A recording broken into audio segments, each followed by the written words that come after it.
Welcome back to Obscure Gaming, where we live in a wonderful era. An era where I get to watch Dragon Ball Super with an English dub, and where GT is more or less shoved into an alternate timeline. This mustache never happened. And I'd like to think that, regardless of your opinion on GT, that's something that we can all be happy about. And so to celebrate this joyous occasion, I've searched high and low for some magical Dragon Ball bootlegs to show off. They're like the Dragon Balls themselves, except they suck more. And while we're talking about suck, it's time to segue into our first title, the Gameboy classic, Dragon Ball Z 3, 2002 Fighting. A game with an incredible title screen featuring Goku, smudgy Super Saiyan Goku, what I think is Vegeta, and Krillin and Tien, despite the fact that neither of them are even in this game. Although they are in Dragon Ball Super's next arc, so that's vaguely relevant.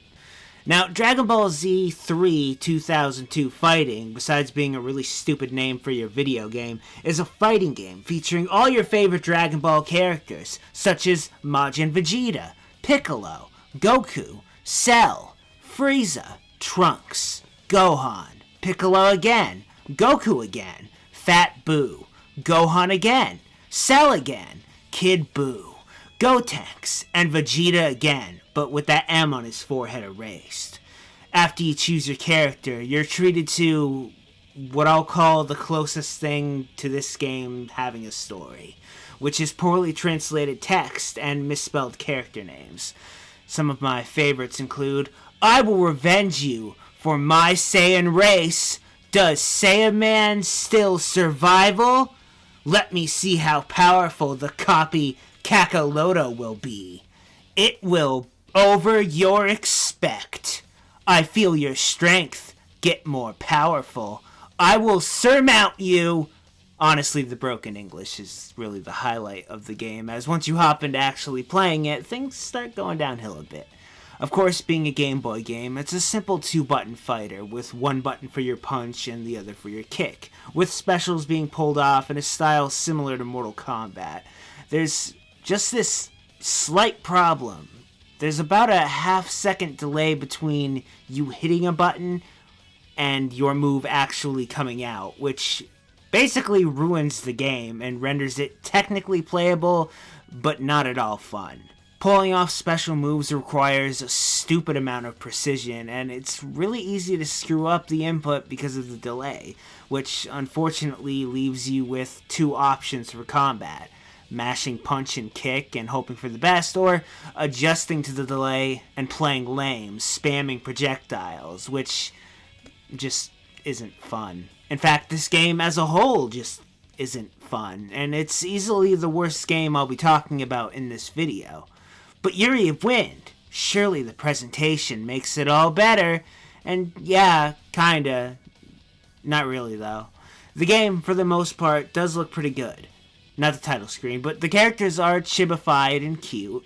The backgrounds are either straight up from Dragon Ball or can pass as one. Like, hey, this is Namek, or I guess. So I don't really have any complaints there, and the music is, well, listen to it.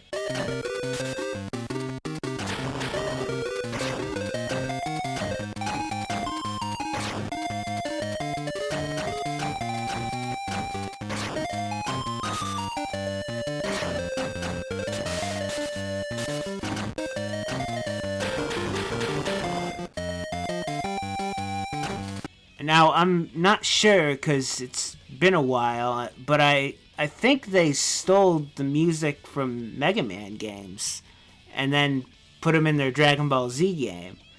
Granted, I could be completely wrong, but there's this Mega Man vibe I'm getting from the music that's picking at a portion of my brain that Capcom ruined when they canceled all the Mega Man games. All in all, though, this game's terrible and should be avoided at all costs.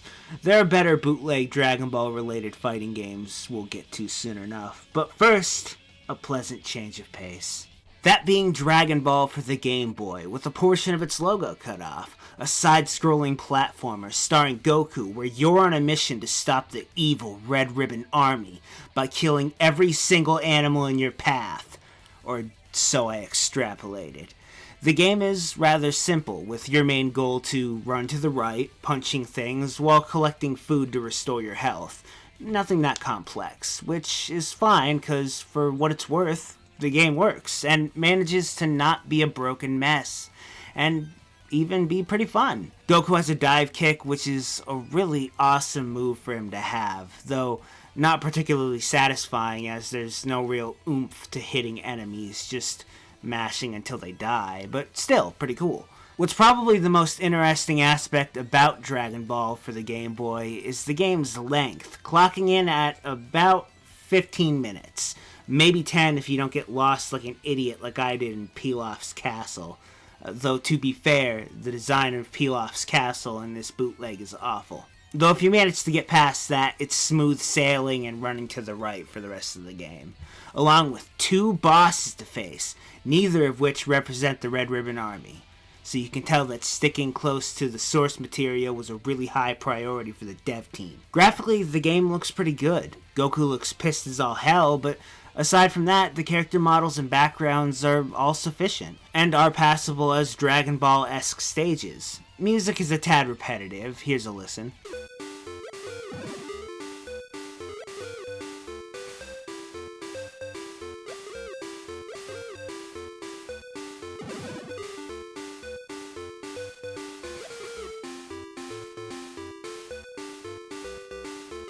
That said, it's not bad and gets the job done of being music. And as far as bootleg platformers go, this is definitely one of the better ones.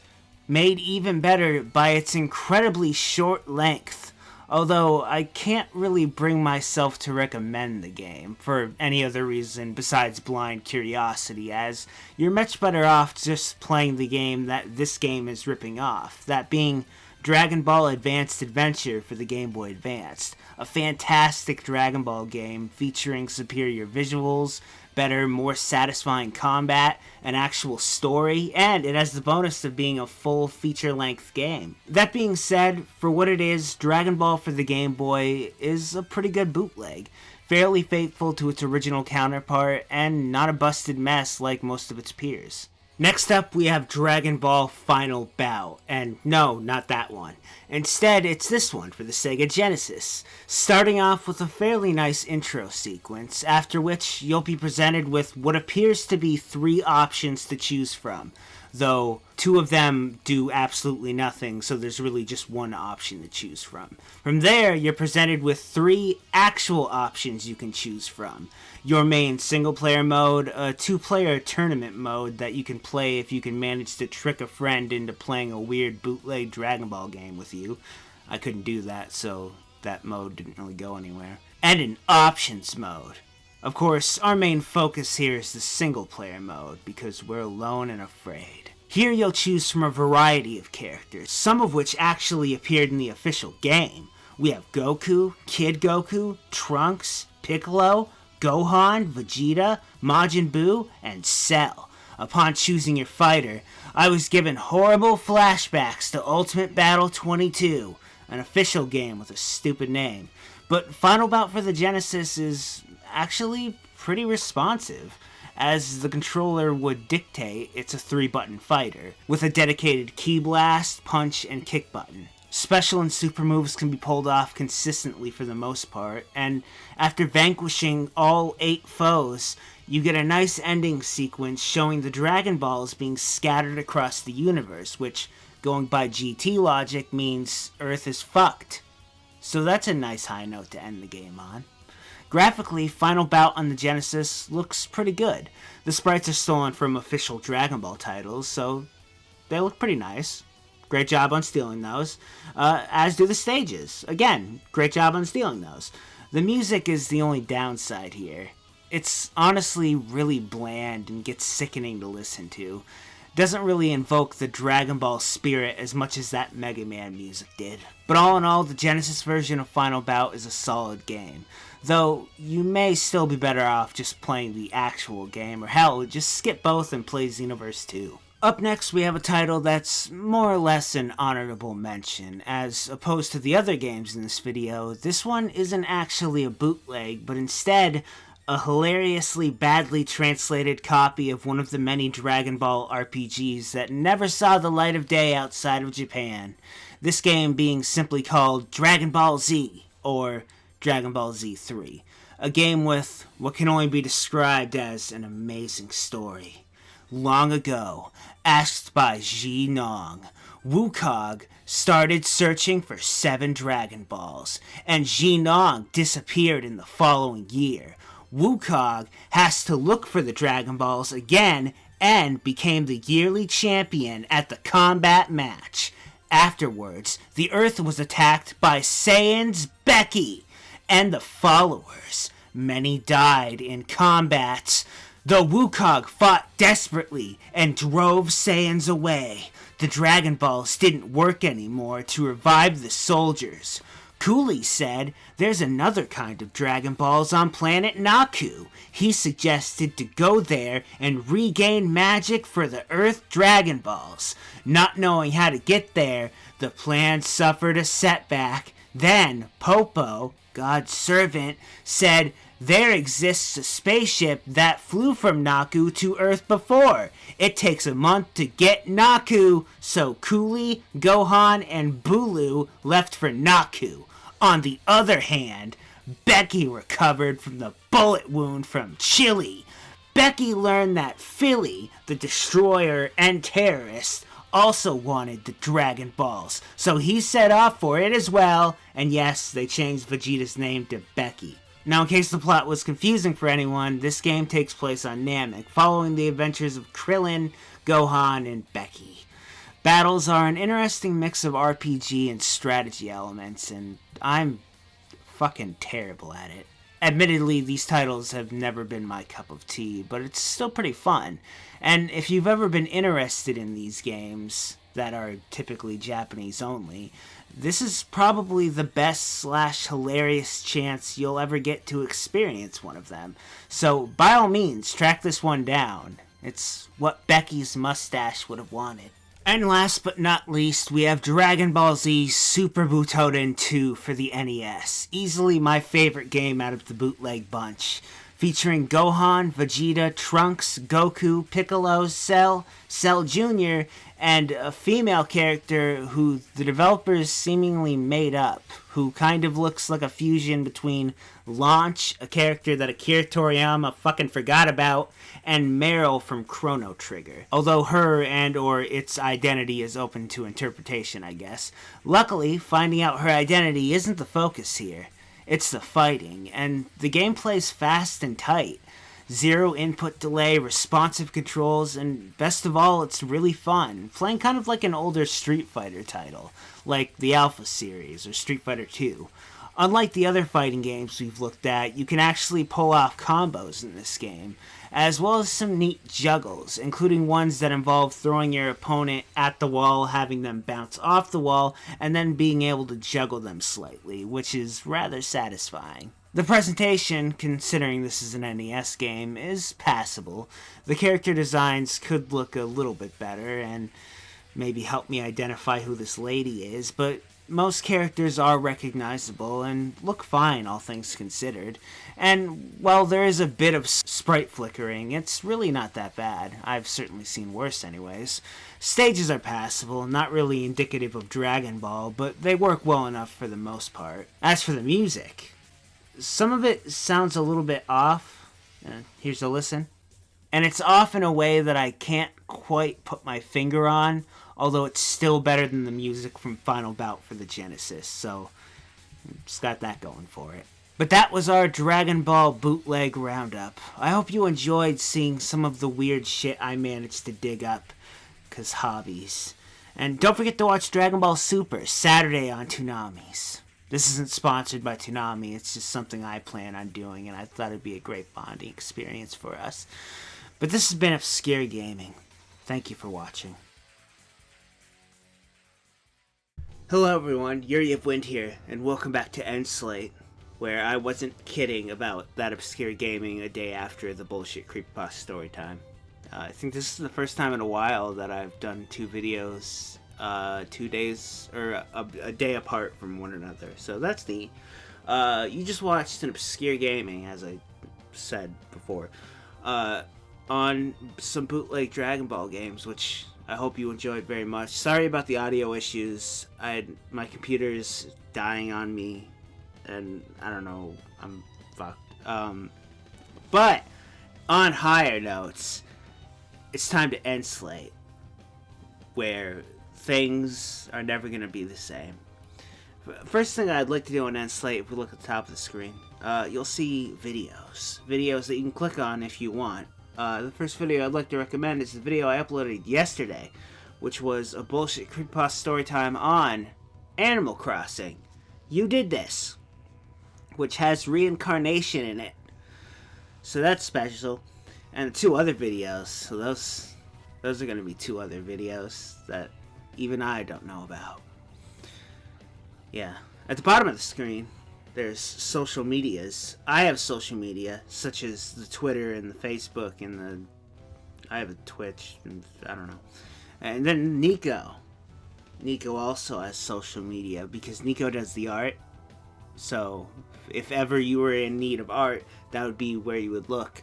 And then, of course, if you like the video and, you know, you want to like it or share it, or subscribe, or hit the bell, because apparently subscribing, that's not enough anymore. If you want to actually see the video, that's all greatly appreciated.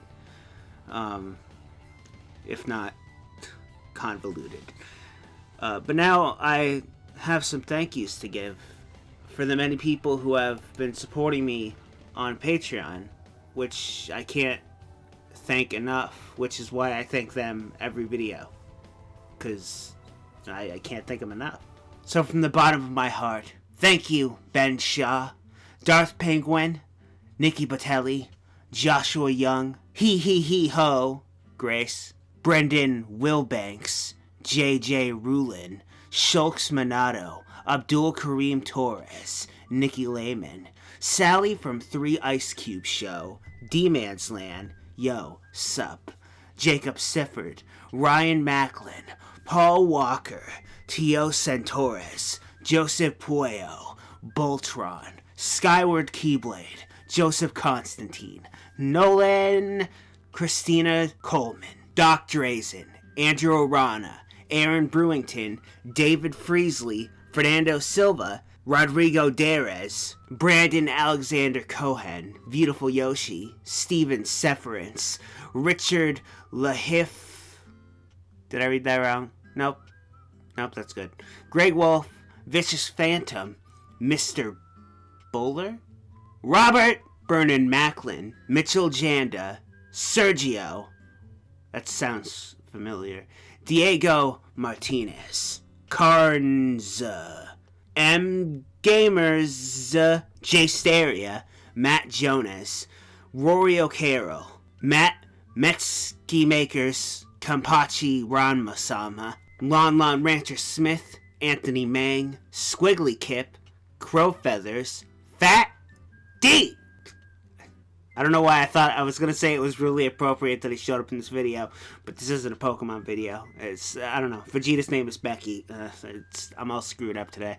Alex Rowley, Kelsey Lowensbury, Eric Camacho, Jonathan Klaus, Shay Montgomery, Joseph Hitsky, Ryan Cole, Jacob Epler, Tom, the Total Sonic Fan. That's pretty good. And River Casey. Thank you all so much from the bottom of my heart. Especially you, Tom, the Total Sonic Fan. And Fat D. Because of you, I'm able to focus on doing these videos more. And also, because I didn't die, I'm also able to focus on doing these videos more. Because that would have put a damper on things. So thank you all. Next time on End Slate, I'm still deciding, kind of juggling topics right now. But rest assured, it will be a video. So until next time, I'll see you next time on End Slate.